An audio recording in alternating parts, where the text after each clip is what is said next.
Zastavili ste si številne investicije in katere investicije so sedaj tiste, ki bodo morale ostati od zadaj in katere so tiste, ki jih boste peljali naprej? No, naš proračun je bil največji v zgodovini, samo zdaj seveda ni več.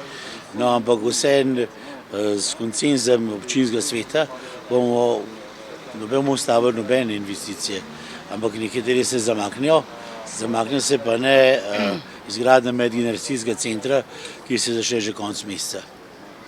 In katere so tiste, ki potekajo že zdaj v pomladanskem času? Trenutno poteka nekaj manjših investicij, spodnji del vasi Sero, se obnavlja vsa infrastruktura cestna, vse napeljave, potem zaključujemo počasi Zako pri veslaškem centru in še na večjih koncih, no, zaključuje se zasip, velika investicija tudi, samo še manjše zadeve, ampak promet je že stekel, tako da na kar velikih delih občine dela vsem potekajo in bodo še naprej. To še lahko pokrivamo, vreme nam je razen teh par dni kar služilo, tako da me ne skrbi, da ne bi večino tega, kar smo si zastavili, speljali.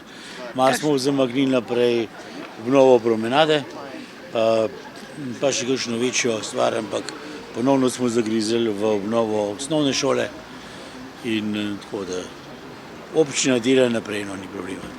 In kakšno je bilo sodelovanje z lokalno skupnostjo in z vsemi deležniki, ki so se tokrat predstavili na novinarski konferenci v času karantene, ko so se sprejemali ukrepi in sedaj po njej? Jasno, da smo stalno na vezi in da imamo te video sestanke in se usklajujemo. Seveda je, kot je lepo povedal direktor turizma, z vso brzino smo zaleteli v zid in obstali in potem smo se pa zbrihtali takole.